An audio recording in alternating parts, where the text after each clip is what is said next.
अस्सलाम वालेकुम नाज़रीन, मैं आपका मेज़बान अब्दुल सबूर सब्बाग। इस वक्त मैं बहुत खुशनसीब हूँ, इस लम्हे बहुत खुशनसीब हूँ और ये लम्हा मेरे लिए बड़ी खुशनसीबी वाला है कि मैं एक ऐसी शख्सियत को अपने करीब देख रहा हूँ जिसकी मुझे बरसों तमन्ना थी और वो दिन आ गया कि मेरी ख्वाहिश थी कि मैं अपनी दुकान से पहला इंटरव्यू अगर किसी का करूँगा तो वो होंगे हाजी क़य्यूम साहब अजमेर शरीफ वाले। तो आज वो लम्हा वो वक्त आ गया जो आज हमारे रूबरू हैं, आपसे मुखातिब होंगे। तो हाय साहब, अस्सलाम वालेकुम, आपका इस्तकबाल है लखनऊ की सरज़मीं पर। अस्सलाम वालेकुम। वालेकुम सलाम वरहमतुल्लाहि वबरकातुहू। हाय साहब, ये बताएं कि आप लखनऊ आज पहली बार आए या इससे पहले भी कभी आए? मैं पहली बार आया हूँ। देवा शरीफ में उर्स शरीफ थे, जी वहाँ पर मैं, मेरी मिसेज़ और मेरा पोता दोनों तीनों जन आए हैं। और लखनऊ में आपके पास आ करके मुझे नहायत ही बहुत खुशी हुई है, जिसका मैं खुशी का इजहार आपके सामने नहीं कर सकता, इतनी खुशी मुझे हुई है। आपसे ज़्यादा तो मुझे खुशी हो रही है कि आप मेरी तो है गरीब खाने में तशरीफ़ लाए। हाय साहब, ये बताएं कि लखनऊ में आपको कैसा लगा? लखनऊ में मुझे बहुत अच्छा लगा। और लखनऊ के कुछ लोग अक्सर अजमेर शरीफ आते हैं, कई लोग मुलाकात होती है। और ख़ासकर मुझे अपने रंगरेज समाज भाइयों से और आप लोगों से सबसे मिल कर के, सबसे वैसे तो मुलाकात हो नहीं सकती, मगर अब इनके चैनल के इनके ज़रिए आप लोगों का कलाम अर्ज़ करने का मौका मिला है, उसके लिए मैं बहुत बहुत शुक्रिया अदा करता हूँ। और माफ़ी चाहता हूँ कि मुझे उर्दू के लफ्ज़ बहुत कम आते हैं, क्योंकि मैं सन 74 से पॉलिटिक्स में हूँ, तो इस वजह से मेरा है ना ज़्यादातर उर्दू का संवाद बहुत कम आते हैं, क्योंकि हिंदी के संवाद ज़्यादा आते जी, हैं। अच्छी बात इसके है। लिए मुझे सारे समाज से बहुत बहुत हाथ जोड़ के माफ़ी मांगता हूँ। नहीं, माफ़ी की कोई बात नहीं। जो हिंदी भी अपनी ही देश की ज़बान है और उर्दू भी है। तो मैं ये चाहूँगा, जो आप पॉलिटिक्स में थे, पॉलिटिक्स के बारे में कुछ अपना बताएँ।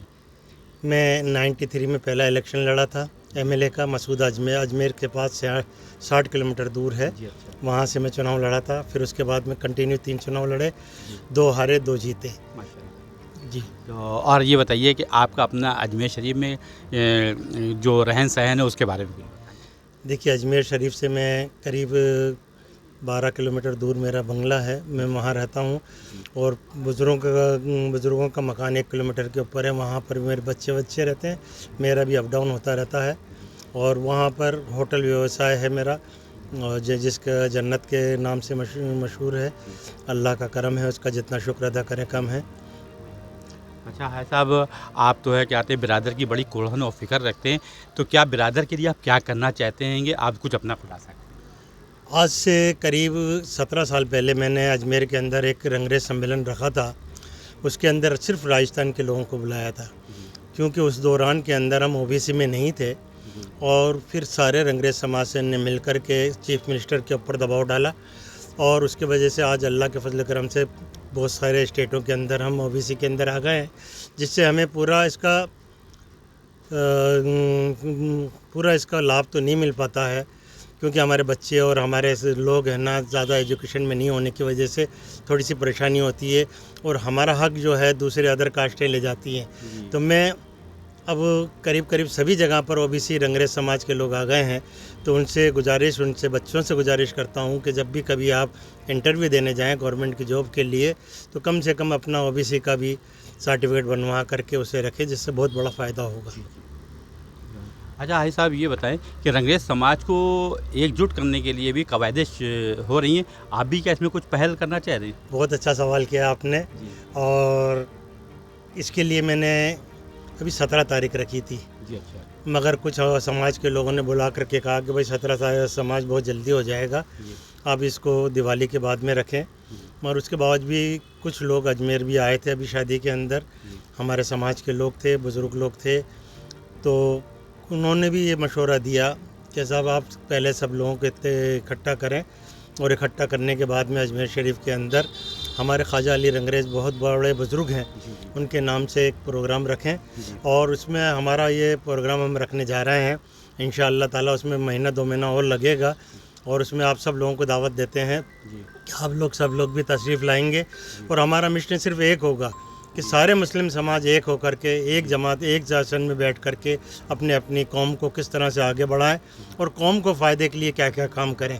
ना इसमें कोई पॉलिटिक्स होगी, ना इसमें कोई भी चीज़ होगी, ना इसमें इस जो इजलास हम रखेंगे उस इजलास में हमारा इरादा ये है, बाकी का आप लोगों की राय लेंगे। उसमें ना कोई सदर होगा ना कोई सेक्रेटरी होगा, कौम का हर बच्चा सदर होगा, कौम का हर बच्चा सेक्रेटरी होगा।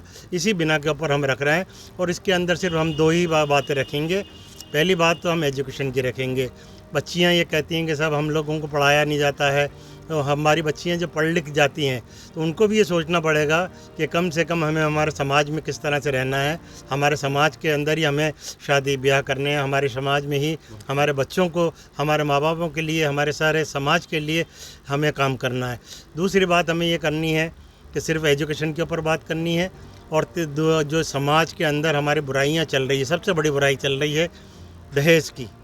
हमने सबसे पहले हमारे घर से दहेज का बंद करा है और अब इसीलिए हम चाहते हैं कि सारी जगह पर जहाँ पर भी हमारा समाज है और ये दहेज का जहर इस तरह से बहकता जा रहा है जिससे हमारी कौम को बहुत बड़ा नुकसान हो रहा है।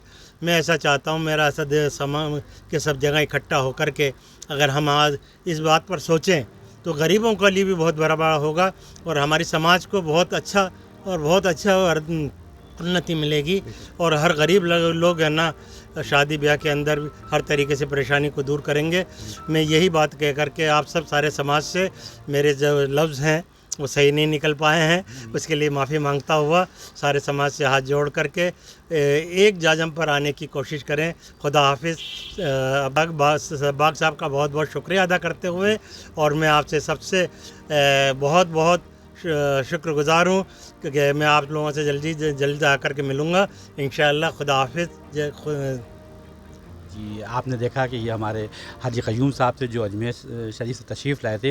इन्हीं ने जो भी आपके सामने मशवरे रखे हैं, मुझे उम्मीद है कि इन मशवरों पे आप कामज़न होंगे और सभी से मेरी ये गुजारिश है कि जो भी अपनी अपनी जगहों पे तंजीमें काम कर रही हैं बिरादर को लेकर, वो सभी अपने व्हाट्सअप नंबर हमारे पर्सनल भेजें ताकि उनकी एक लिस्ट बनाई जाए और उन्हें दावतनामा भेजने का काम किया जाए। तो अपने मेज़बान अब्दुल सबूर को इजाज़त दीजिए, फिर किसी नए मेहमान से ऐसे ही मुखातिब कराएँगे। अल्लाह हाफ़िज़।